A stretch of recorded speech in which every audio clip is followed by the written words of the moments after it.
sobrang rare nito. Kasi, saan ba tayo makakatikim ng flavors ng Myanmar? Sinuwerte ako, may nagsuggest sa akin dito sa BF Homes. Dito sa may BF Homes. So we run this small restaurant in BF Homes called Idige Myanmar Food. We've been doing as a cloud kitchen for past 4 years now, and then this is our first proper dining place. Kami, hindi pa kami nakakatikim ng mga pagkain mula sa Myanmar. Kayo ba nakatikim na? Kaya bihirang-bihira itong content natin ngayon. Meron kayong matututunan kung saan meron at authentic.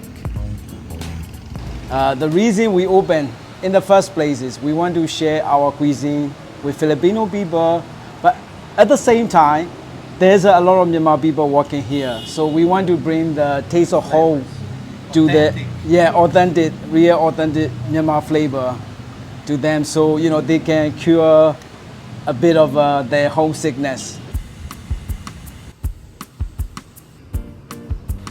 Sobrang rare nito. Kasi, saan ba tayo makakatikim ng flavors ng Myanmar? Sinuwerte ako, may nagsuggest sa akin dito sa BF Homes. Dito sa may BF Homes. Third floor ng El Grande Arcade. Meron, sa tingin ko authentic kasi nagpakwento ko, ang may-ari, taga Myanmar talaga. Ang dami niyang kinuwento tungkol sa flavors, pero bago siya dumating, naka-order na ako eh. Kasi may mga nakasuggest sa menu nila.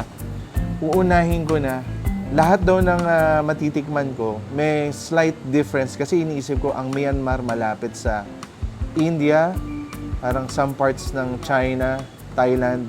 Pero may twist daw yung flavors nila. Unahin ko na mag-tsaa tayo ah. Milk tea nila, tawag nila parang Lafayette ata o Lefayette. Pero parang sa atin milk tea lang siya. Black tea, tikman natin na yung set na in-order ko may samosa na nakasama. Yung samosa nila, medyo iba dun sa Indian samosa dahil parang yung hawak ko ngayon, parang ang dating niya, parang yung hula ko lang, yung parang turon or parang lumpiang Shanghai. Tsaka potato daw yung gamit nila. Try ko muna yung tsaa. Flavors of Myanmar. Sarap. Black tea nga. Walang mabangong lasa dun sa tsaa na to. Masarap siya. Mapait-pait na yung end note ng tea. Gusto ko, masarap. Kalasa ba siya ng chai ng mga Middle East? Hindi naman. Tama ka. Ibang yung flavors niya.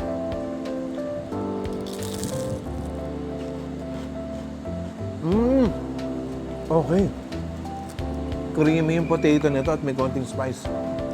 Actually, medyo parang experience yung kroketang nakain namin dati sa Maynila. Iba nga yung samosa nila. Sinabi kasi sa akin na orderin niyo yung samosa, iba yung... O sikat din sila sa samosa nila. Masarap siya kainin. Tapos yung dip na to, siguro imported din from Myanmar kasi hindi ko nalalasahan dito. Hindi naman siya yung ibang-iba yung lasa. Pero siya yung pambagay dito. Masarap to. Try ko na rin yung kape nila. Yung coffee, hindi ko natanong kung pwede black, pero Arabica yung gamit nila. Myanmar din daw talaga yung process ng paggawa. Hindi siya ata powdered para ata siyang brewed. Pero ito may gatas, try natin lang. Iba nga yung lasa. Ibang lasa ng kape. Okay. Malapit ba siya sa kaping barako natin? Ito yung nalalasahan ko. Medyo malapit siya sa lasa nung alam niyo yung bigas na ginawang kape. Parang medyo ganun yung lasa niya. May pait siya na Tapos creamy dahil dun sa gatas. Pero sa dalawa, mas nagustuhan ko yung tsaa. As in, solid yung tea nila. So after natin mag-appetizer, ang uunahin natin yung national dish ng Myanmar. Ito yung mohinga. So nung medyo nagbasa ako, parang sa tingin ko ito yung sa China, ang parating inaalmusal yung lugaw, congee. Ito daw kasi traditionally kinakain sa breakfast. Ito naman, parang yung soup base ata nito. Soup base nito, ay isda yung nagpalasa. Medyo malapot siya. May rice noodles. Tas ayun, may mga dahon na pampabango. Tapos for texture, sila rin nagpe-prepare ng chickpea na fritters. Kasi hindi daw nila ma-source, hindi naman nabibili dito yan, no? Lahat pine-prepare nila dun sa commissary nila or yung bahay nila. Tapos dito ina-assemble. Kaya pag nag-try kayo dito, actually assembly na lang pero sila talaga, yung taga Myanmar talaga yung nagpe-prepare. Ganon siya, parang small batch kung iisipin nyo. Kumbaga, may personal touch. Try na natin tong mohinga na to.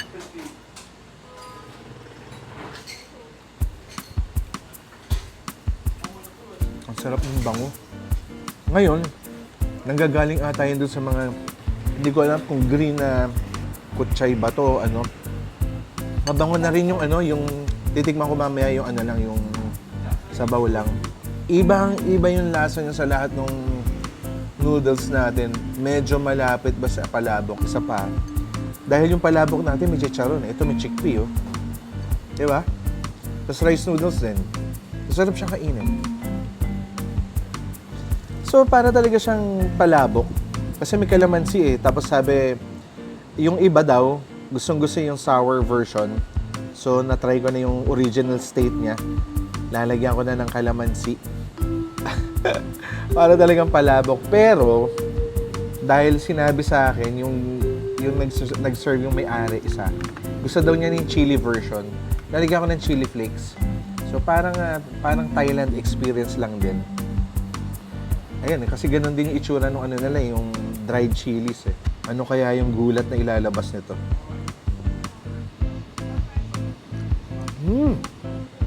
Namatay yung alat nung nilagyan ko ng kalamansi. Kasi, yun naman talaga yung dish nila Present daw yung patis Masarap. Solid din yung may kalamansi. Ang sarap nito. Try ko rin yung kasi pag bago yung lugar, pipiliin ko yung may mga recommendations. Ito may recommendation to, milk noodles. Tikman natin Ganon din meron din chickpea na parang yun yung chicharon nila Dahil yun yung gusto nung nating experience, di ba? Yung noodles, sabaw, lutong. Tikman ko muna yung sabaw. Okay. Curry to, na light lang. Hindi yung pag makapal na curry, ang hirap kainin Ito may hihigop mo siya. May imagine mo siyang hinihigop. Oo nga, lalo na dahil may gatas. Hindi ko naman maramdaman talaga yung creaminess ng gatas. Sige lang.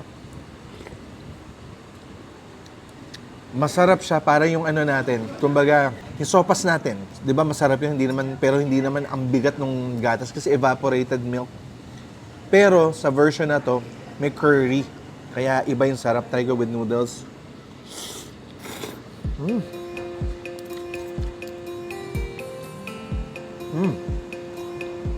Masarap siya kainin. Yung chickpea talaga nagpapasarap dyan Tapos, lagyan mo daw ng onions. Pwede kang humingi. Sabi nila, kung mahilig sa onions, ako gusto kong lagyan ng konti pa ng chili. Ito nga pala ang dish na to. Dahil magkadikit ang Myanmar at saka ng Thailand. Ito rin daw yung sa totoo lang, yung khao soi. Pero ito yung version nila. Hindi nila ginamitan ng gata kasi yung isang version nito. Ito gatas, evaporated milk. Bakit daw? Dahil hindi lahat kasundo yung may gata. Paminsan nasisira yung tiyan. Kaya siguro, alam niyo naman ang pagluluto, nagbe-mutate yan Ito ginawa na nilang gatas. Khao soi, parang ganun din daw yun. Diba? Mas matamis lang ata yung sa bagay, may sugar din dito So, hindi ko na nilagyan ng papaasim, hindi ko na nilagyan ng kalamansi, pero tatry ko with onions. Ang sarap. Mas gusto ko. Kung mahilig ka sa hilaw na onion, ang laki ng isinarap nung nilagyan ko na ng onion. Pwede pa ako humingi. Pero, kung willing kayo mag-try, kasi nung pag first time, medyo siya yung parang sopas nga, medyo bland na gano'n. Bukod lang doon sa curry. Pero grabe yung inangat ng sarap nung meron ng white onions. Gustong-gusto ko. Lalo na siguro pag lalagyan mo pa ng chili flakes, depende pa sa panlasa mo. Doon sa binasa ko kasi, ang Myanmar dish, mas subdued yung flavors niya. Ito na nga natikman ko, katulad nung pagkausoy, siguro present agad yung tamis nun. Ito hindi. Talagang malalasahan mo lang yung chicken curry na base na subtle yung flavor. Okay, kalmado. So yun yung identity nung Myanmar. Pwede mo rin naman siyang i-level up kasi nasa tabi mo lang din naman yung asukal. Kung namimiss mo yung ganun lasa o kung hindi ka naman familiar, kainin mo na siya as is. Comforting din. Mas basang version ng ano. O hindi, iba rin yung noodles ng kanina, iba rin yung animal yun. So okay to, masaya to.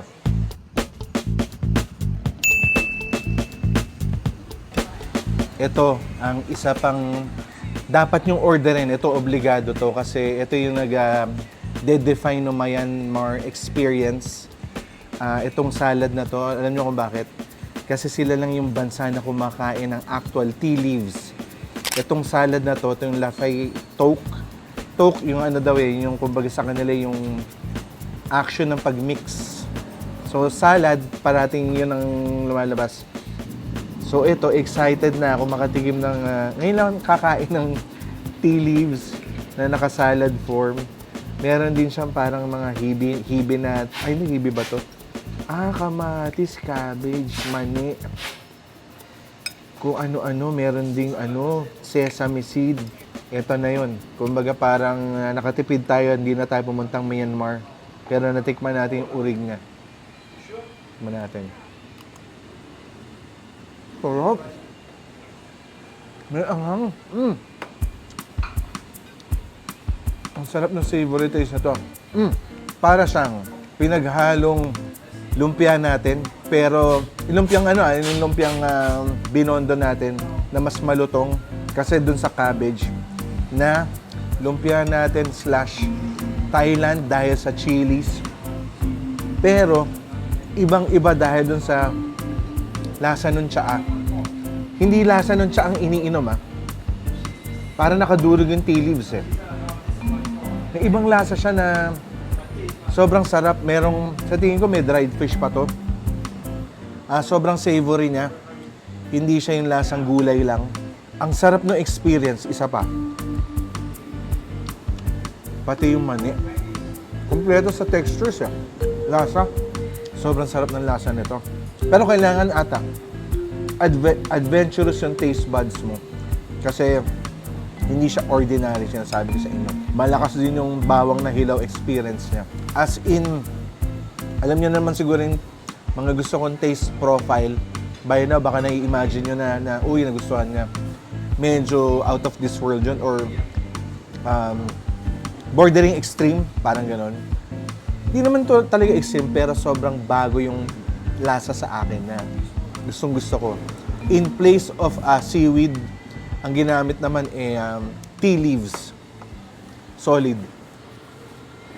Okay, pag umorder kayo ng beef curry, hindi naman kasi kamahalan. Hindi naman, huwag kayong mag-expect na todo dami yung beef. Pero, slow cook beef daw yan. Tapos ang gamit nila, yung iba rin daw yung curry na ginagamit nila.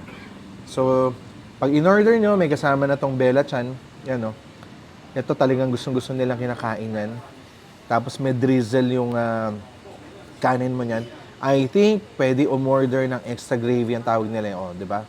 Ano muna, yung beef lang muna para matikman natin yung lasa ng curry. Dito ako sa gitna kukuha. Nandun yung sauce Wow! Grabe sa flavor.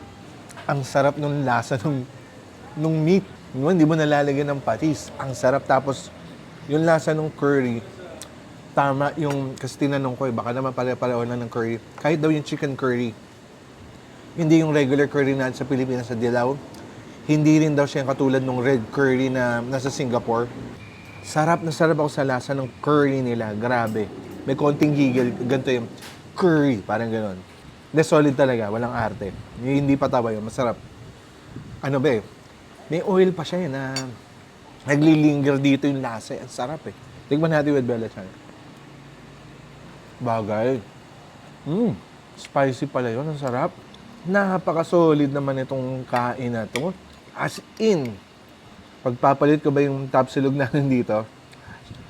Pwede. Masarap to. Depende sa panlasa nyo, ha? As in, enjoy ko. Hinong hinalo na, syempre magiging fishy. Ang lasa nito parang parang snack na na parang okoy. Okoy na spicy. Ganun yung lasa niya na in-spread mo sa kanin mo. Ayun, may ubo ng konti. May bits and pieces na lutong. Confused ako kung kakainin ko to ng curry lang. Total, pwede naman daw humingi ng extra, di ba? Or yun, hahaluan ko ba ng Bella Chan? Sa sarap ng curry, confused ako. Sa ngayon, gusto ko lang kainin ng curry siya. Sarap talaga. Yung curry niya, hindi yung malapot pero malasa. Okay, dahil Myanmar, yung ngapi is dried fish ata Yun yung sauce nila. Pag umorder kayo dito, ang lalagyan ng ngapi, ito yung ngapi kasi, nilalagay daw nila sa white rice yan. Pag umorder kayo ng hiwalay, ganito karami. Kami, pinatikim lang kami kasi nagtanong ako how about the ngapi? Sabi niya, bigyan kita ng konti, tikman mo. So, ito na. Ito, pag natikman ko daw, nasa pool ko na yung mga obligadong tikman sa Myanmar food. Patikim lang naman to Fermented fish to siguro parang bagoong natin, ganun.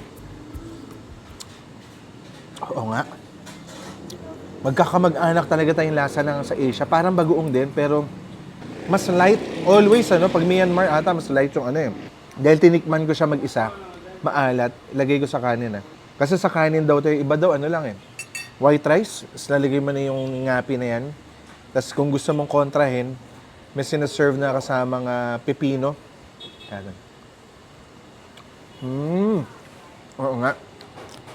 Itong hula ko mga taga Myanmar, sanay sila sa nandun sa taas yung saltiness. Ito maalat to. Lahat naman, hindi naman yung ganun yung alat. Ito isa na to, nandoon siya. So, experience nyo, magkakaiba tayong panlasa. Sa akin, ako, na-enjoy ko talaga tong lang. So far, ito yung number 1 ko. Ito.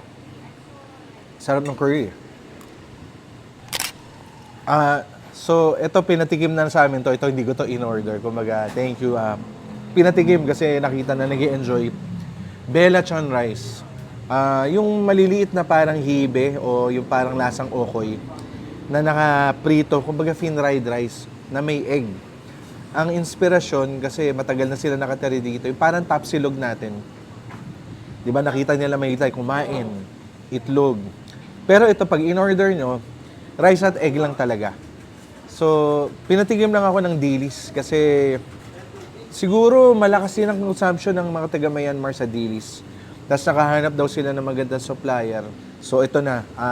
Parang nasabi nga na yung dilis nila galing pa sa Palawan.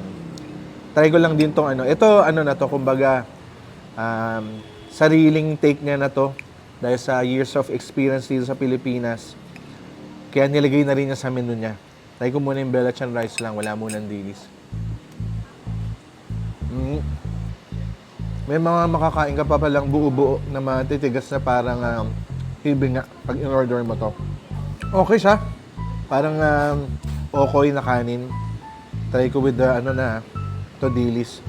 Fishy. Kung yun ang habol mo, kung ayaw mo ng karne, para sa'yo to. Tapos may itlog pa. Sobrang comforting.